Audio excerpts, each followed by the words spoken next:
वो कहानी सुनी आपने कि एक आदमी के पास एक ऐसी मुर्गी थी जो रोज सोने का अंडा देती थी और एक दिन उस व्यक्ति को लगा कि यार इस मुर्गी के पेट में सारे सोने के अंडे क्यों ना एक ही बार में सारा निकाल लें। फिर उसको मार दिया, ना मुर्गी मिली ना अंडा मिला। यह कहानी काल्पनिक हो सकती है लेकिन इस कहानी की तरह कहानी है कच्चा बादाम के सिंगर भुवन की। वही भुवन, कच्चा बादाम। एक साइकिल पे मूंगफली बेचने वाला व्यक्ति रातों रात स्टार बन गया, जिंदगी बदल गई। लोगों ने कहा वाह जी वाह, किस्मत हो तो ऐसी सोशल मीडिया कमाल देखिए।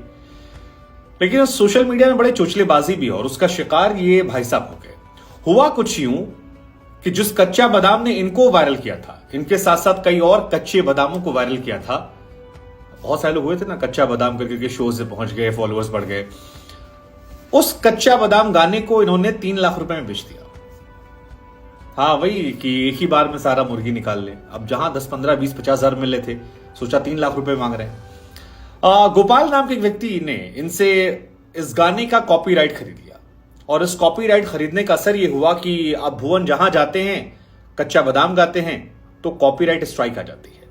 और इसका असर यह हुआ कि जिसके यहां जाते हैं वो वीडियो अपलोड नहीं कर पाता और इसी वजह से धीरे धीरे इनको बुलाना लोगों ने कम कर दिया और वापस ही अब साइकिल पर आ गए।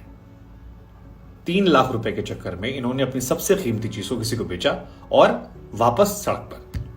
हालांकि इनका वर्जन जो है वो थोड़ा अलग है। ये कह रहे हैं कि यार हमने कॉपीराइट समझ के नहीं बेचा था, हमको इतना नॉलेज नहीं था। एक आदमी हमारे पास आया, कहा हमको गाना अपलोड करना है और क्या आपको अपलोड कर दें, आपको 3 लाख रुपए देंगे। हमको 3 लाख रुपए दिखाई पड़ा, हमको लगा यार इतना बड़ी कीमत है, हमने दे दिया।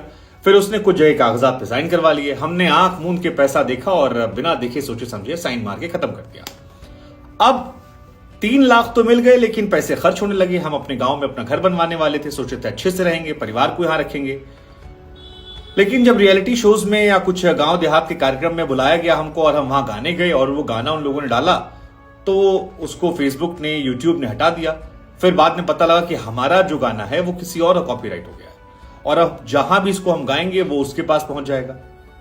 अब ये इनकी थ्योरी और कह रहे हैं इसके चलते इतने परेशान है कि समझ नहीं आ रहा। उधर पुलिस प्रशासन तक कंप्लेन करते उन्होंने। अब ये लोगों से मदद मांग रहे हैं, कोई हमको बचा लो भाई। अब मतलब अब करे क्या, हमारा कच्चा बादाम जो है वो किसी और को फल फूस के पैसे दे रहा है। हमको बार बार वो मुर्गी वाली कहावत याद आई और एक बात और समझ में आई कि कोई व्यक्ति अगर आपको पैसा दे रहा है मुफ्त में खास तौर पर, तो आप ये समझ लीजिए कि जितना आपको दे रहा है उससे ज्यादा वो बना रहा है। ये लॉटरी, ये थ्योरी, जितनी चीजें आती है ना, ये सब इसी मोह माया की होती हैं कि आपको इतना सा पकड़ा के चाशनी और सब आपसे वसूल लेते हैं। और इसका शिकार रोज लोग होते हैं, लेकिन वो थोड़े से लालच के लिए कच्चा बादाम। अगर आप नहीं जानते तो आपको याद दिला दें कि साल 2021 के नवंबर के आसपास ये गाना बहुत वायरल हुआ था और चूड़ी, पुराने सामान खरीदने के लिए वहां की एक लोकधुन का इस्तेमाल करके ये गाते थे। इनसे पूछा ये गाना वायरल कैसे हुआ तो उन्होंने कहा कि देखिए जी, हमको पता नहीं था। एक आदमी हमारे पास आया, कहा गुरु तुम गाते बहुत बढ़िया हो, क्या रिकॉर्ड कर ले फोन पे। उन्होंने कहा कर लीजिए भैया। नाम भी नहीं पूछा, पता भी नहीं पूछा और नजमू रिचैट करके शायद कोई सिंगर है और कोरियोग्राफर है, म्यूजिशियन है, उन्होंने इसको रिकॉर्ड कर लिया। उसके बाद इसमें थोड़ा रिमिक्स किया, एडिट किया और फिर इंस्टाग्राम रील पर उन्होंने डाल दिया। अब इंस्टाग्राम रील पर गया तो फिर वहां तो कच्चा बादाम ही बीच में चला है। मतलब बहुत सारे कच्चा बादाम वहां पर आ गए थे और एक टाइम तो ऐसा आता कान से खून निकलने लगा था कि यार अब इतना कच्चा बादाम कैसे सुनेंगे। फिर इनकी जिंदगी बदल गई।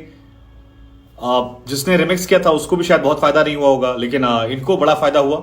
इसके बाद इनका एक ओरिजिनल वर्जन आया और बहुत सारे शोज मिलने लगे, कई जगह पर जाने लगे, कई बड़े चैनलों में बुलाया गया और इंडिया टुडे में ही इन्होंने ये बात बताई थी कि कैसे इनका गाने की रिकॉर्डिंग हुई थी। लेकिन अब ये दर दर की ठोकर खा रहे हैं और कह रहे हैं कि वापस साइकिल लेकर हम निकले हैं मूंगफली बेचने और वो चूड़ी उड़ी खरीदने की, कोई हमको बचा लो। वहां पर एक पुलिस थाना है, वहां पर शिकायत भी दर्ज करवाई है और कहा है कि आप आइए, हमारी मदद कीजिए। पुलिस प्रशासन भी कह रहा है कि इनसे कागजात मंगाए हमने और देखते हैं क्या कर सकते हैं अगर धोखाधड़ी का मामला है। हालांकि पैसे तो उन्होंने लिए और 3 लाख रुपए खर्च भी कर दिए। अब ये बेवकूफी थी या फिर लालच, ये हम आप पर छोड़ देते हैं, आप इनको लेकर तय कर दीजिए।